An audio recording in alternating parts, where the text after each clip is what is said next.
So Helio Castroneves, after 12 years of trying, finally wins his fourth Indianapolis 500. And what a race it was. Not only the fastest race in Indy 500 history, but probably one of the best ever, I'd say. Yeah. Helio, I mean, he flat out outdueled Palou there. Like, I think Helio had the best car today and was able to, and he was able to win the race. So, yeah. I'm going to go ahead and take a look at really just what happened throughout the rest of the race here. You had, really at the beginning, it was kind of a three-car, battle for the front with VK, Herrera, Dixon. VK really wanted to lead, it looked like. Herrera looked like he was fine to be second and at least save fuel for a bit. And I don't know about Dixon. I'm not sure if he wanted to be back in third so that he could save a bit more fuel, or if that was just he was trying his hardest and he just couldn't get up to the front or anything. I don't know. But right at the end of we'll talk about it in a minute. So at lap 2 or 3, there was green flag stops or whatever. And near the end of those, Stefan Wilson coming into the pit entry must have locked up the brakes or something under a downshift and just spun the car around. And his race was over. He knocked one of his front tires off or whatever, and it sucks for him for his race to end on lap 33 in the pits. Especially for a guy that, he theoretically could have won the race in 2018, but really sucks for Stefan. And the yellow was, by my count, 13 laps. That's way too long for a yellow. I get it, they were trying to figure out, who was in what position, and the problem was, you had the guys coming in before they opened the pits for, emergency service or whatever. That just messed everything up.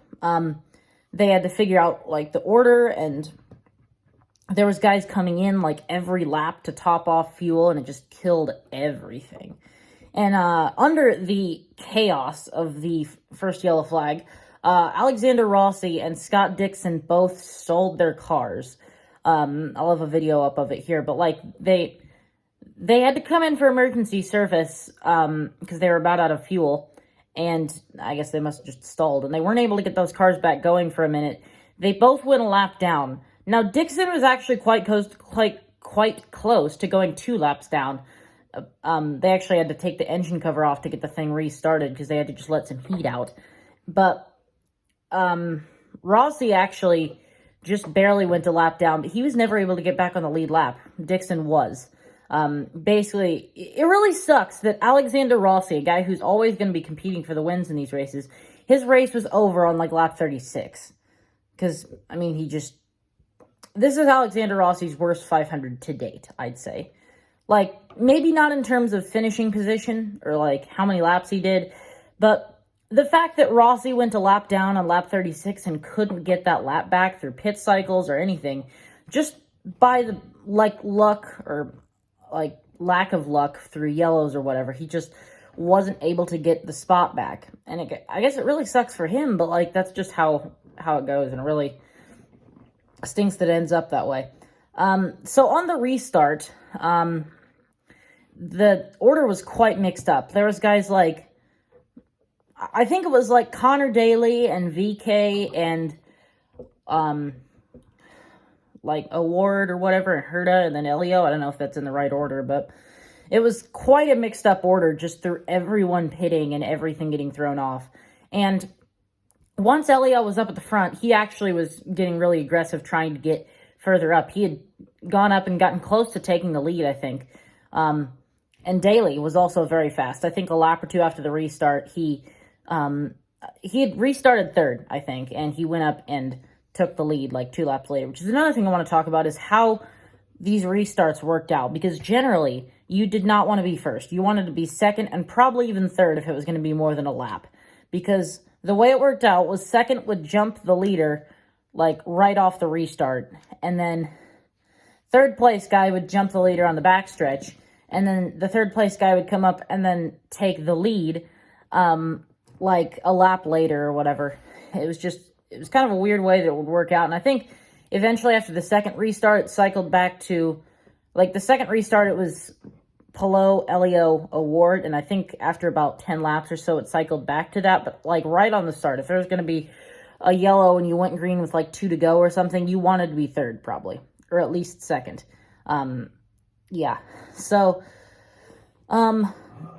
there was lots of issues with guys getting onto pit lane. There was, obviously Stephen Wilson had spun, but Mclaughlin had gotten a speeding penalty, and later in the race, Will Power and Simona de Silvestro both spun on the pit entry, and their pit crews had to come get them, and Simona actually DNF'd after that. They must have done something to the back of the car, and they were just like, it's going to take too long to fix, it's not worth it to go out there and run 10 extra laps that you might crash or whatever, so they just didn't bring her back out. So really that part of the race was interesting, because it's more of just when you're at that point, it's not the first 30 laps, there's not a ton of like aggressive battling for the lead, there's just more strategy trying to take place. Do you want to go try to lead laps, or do you want to be further at the back and save more fuel? And after a green flag set of stops had cycled out, Graham Rahal was actually the last guy to pit in that cycle, or one of the last guys. And coming out of the pits, his left rear wheel came off. They must not have gotten, well, they didn't get the wheel nut on. Like they had shown a replay on the TV, I might show it here. The left front, or the left rear guy just was still trying to put the wheel nut on, and they let him go. So he lost that tire coming off pit lane, and the car just immediately spun right in front of the leaders, actually. It was quite close to taking everyone else out. Somehow no one did. The only other car that got damaged was Connor Daly, who somehow managed to not get, he got hit by the tire that came off Rahal's car, but not in a bad way. It wasn't went on the aero screen or whatever and oh my gosh, is he still alive? It was more of a oh, that's weird. The car hit the tire, and then the tire it basically just drop kicked the tire. It was quite interesting to watch. And originally they had thought the tire got onto the viewing mounds or whatever, but they actually did not. The tire actually didn't. It just got into the grass somewhere. But yeah, that was quite a weird thing. And I've got a picture of his front wing here. It looked like there was going to be more damage, just the way they had shown it on the replay. But there actually wasn't a lot, and he didn't even replace that damage. So he didn't even repair the damage or get a new wing or whatever. So he ran the rest of the race with this wing, which I thought was interesting. Anyways, the restart on lap 126, like I said, you didn't want to be first. I had already talked about this restart, but really after that restart, the race for the win really developed, because you had O'Ward, Elio, and Palou. Those were the 3 guys that were going to be racing for the win, and it really looked like Elio and Palou were going to be the 2 guys that were going to be really competing for the win on the last lap. Those guys were the guys that you were looking at they're going to be 1 and 2 on the last lap. Don't know who's going to be where. Don't know what's going to happen, maybe. But it's going to be Elio and Palou fighting for the win at that point. And Elio actually seemed quite content to hang behind Palou whenever he'd gotten back to the lead, which I guess makes sense for fuel mileage. Yeah, and Palou actually looked like he wanted to lead. He wasn't trying to hang back and let Elio by, but Elio just wasn't. It looked like Palou was content to lead, and Elio was content to be second. But yeah, and after, I think they had 2 pit stops, and after the second pit stop, around lap 175 or something, that was when the race was really on. You had Palou and Elio at that point. There was no fuel saving left to do. They were both good to the end on fuel, and they both just absolutely went for it. They were just passing each other, every 5 laps you'd get a new leader, and then near the end of the race it was more like every 3 laps or 2 laps, or it's just lots of passing. And I think Palou actually looked like he was actually able to pass Elio better than the other way around, but I think Palou was also able to defend very well. He had the good strategy of he'd come off the corner, he'd swerve really low, and then swerve back up high, because, he'd swerve low and you'd be oh, well, he's going low. And then you'd come back up high and it's oh, well, now I've got to turn again. And it was a good way of breaking the toe without being too obnoxiously aggressive. Thought it was quite a good strategy from Palou. But once Helio had taken the lead back, he would try that again, and that generally worked as well. seemed like a quite a good strategy of just trying to break the draft, which, yeah. And eventually you got to the last, 7 or 8 laps, and Helio was leading. Then Palou passed Helio with, coming to 5 to go. And then with 2 to go, Helio got Palou back going into turn 1, and he did it around the outside, too. It was quite the move. And everyone just went nuts. And in general, in the last 25 laps or so, when they were battling for the lead, everyone was, you'd get cheers when Helio passed Palou, and not as many cheers when the other way around. But, that pass with 2 to go, the crowd just went nuts. You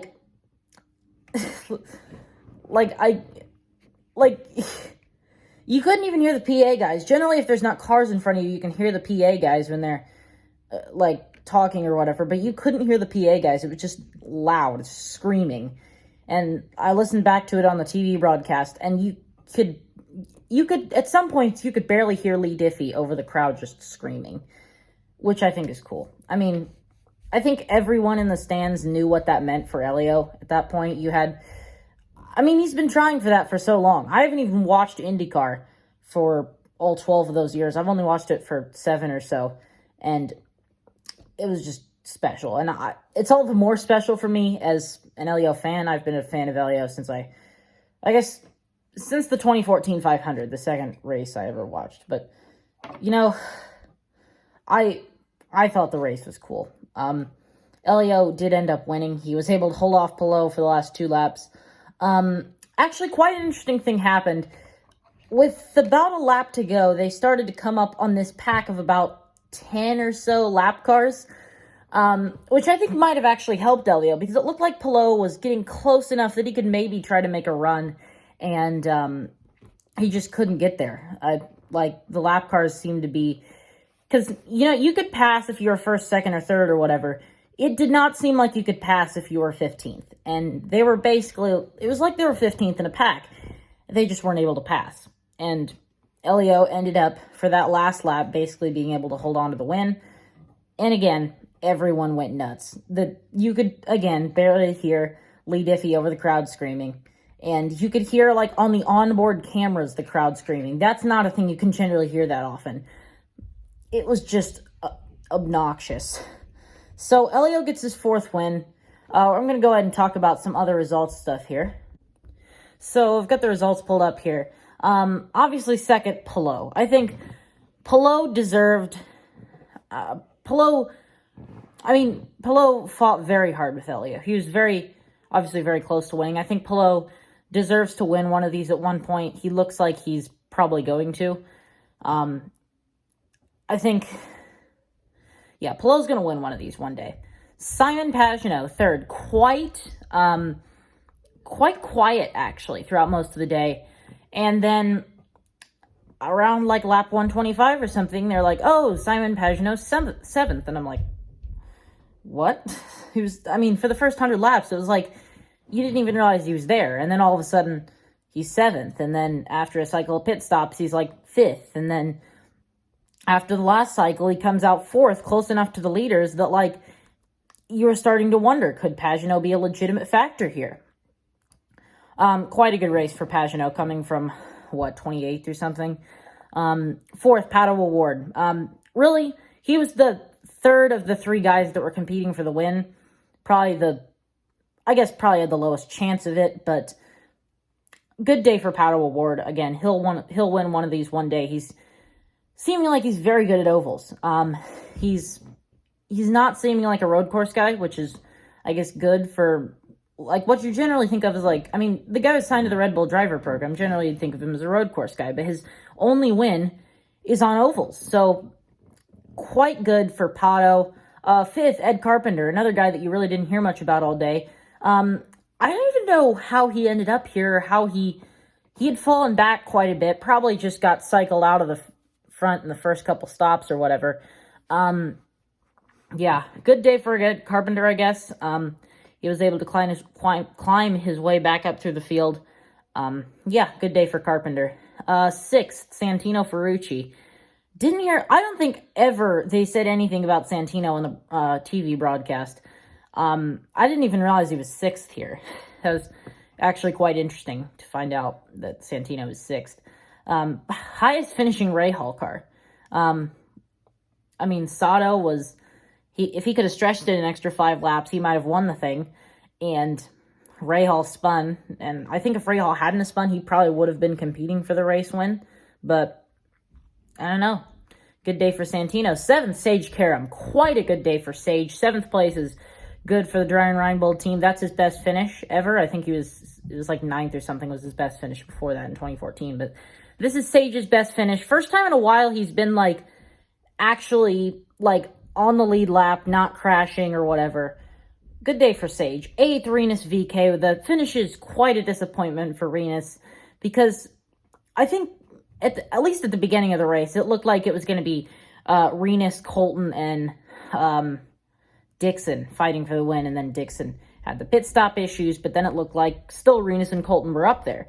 And then by the time he got to like lap 150, Colton was out of the mix, and Rinus was just so far down, it's like, what happened to him? Probably just something with pit stops. 9th, Juan Pablo Montoya, another guy that really didn't make much noise throughout the race, but I'd say 9th is a good finish for where he started.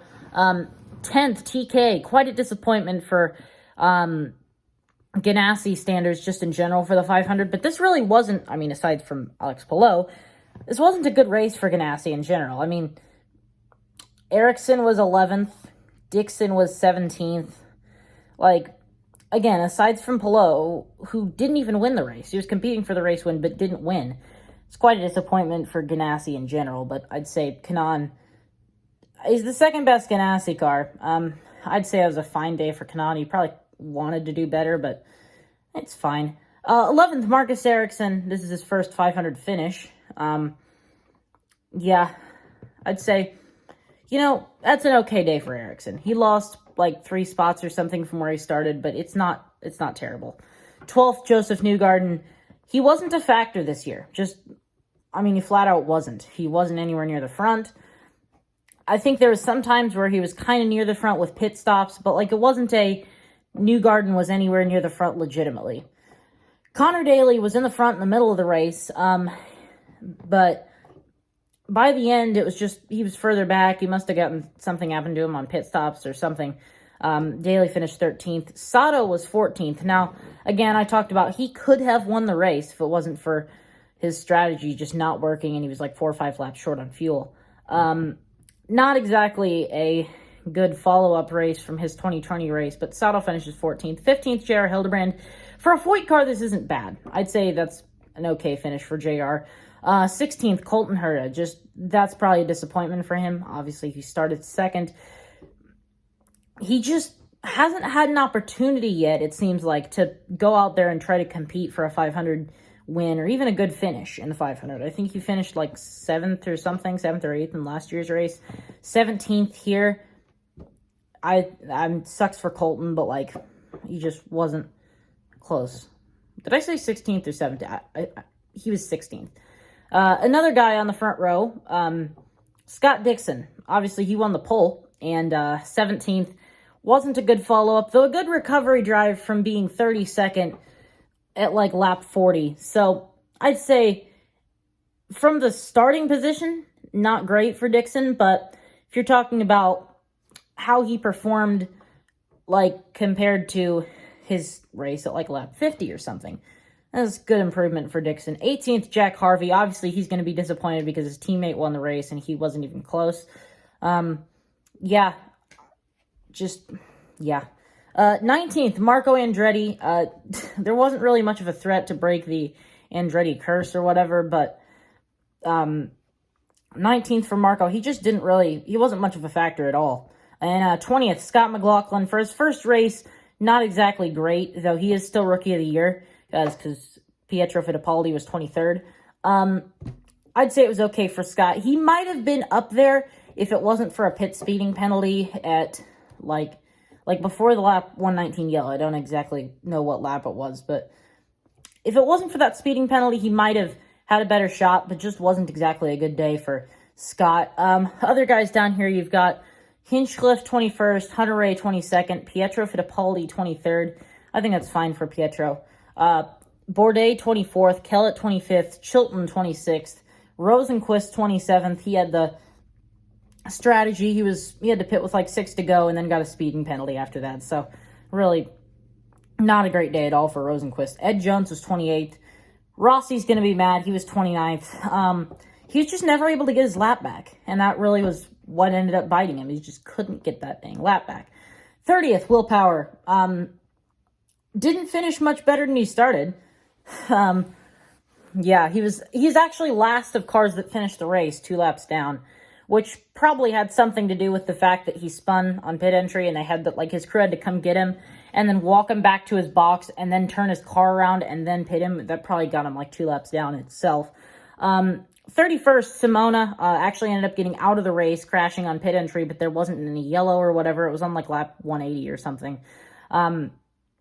Sucks for her and her team, but it's not the end of the world. I think they'll be able to come back in future years and maybe have a better chance at qualifying better so that they can translate that into a better race position. 32nd, Graham Rahal. Obviously, without the crash, he would have been in the top 10, I'm sure. But, yeah, just not a great day for Graham. I mean, it was a good day for Graham until the crash, which obviously ruins everything. And then 33rd, Stefan Wilson. Again, sucks. He crashed on the pit entry and caused the first of only 2 yellows in this entire race. Which is another thing to note, actually. This was the fastest Indy 500 ever. An average speed of 190 point some miles an hour. So, is just under 2 hours. So, general race experience, it was actually quite a fun race to go to. The weather was great, the racing was great, just all around fun to watch. It's probably one of the races I enjoyed the most, and of course that's probably helped by Helio winning, but yeah, I think it was quite a good race to go to, and I hope it was a good race to watch on TV. I hope y'all enjoyed it at home, and I guess if you went to the track as well, I hope you enjoyed it there. So that's really all I've got for today. I'm going to have some NASCAR diecast reviews coming out tomorrow and in the next couple days. That stuff will be just kind of transitioning away from IndyCar now that it'll be June then. So, yeah, thank you all so much for watching. I'll see you all tomorrow. Bye.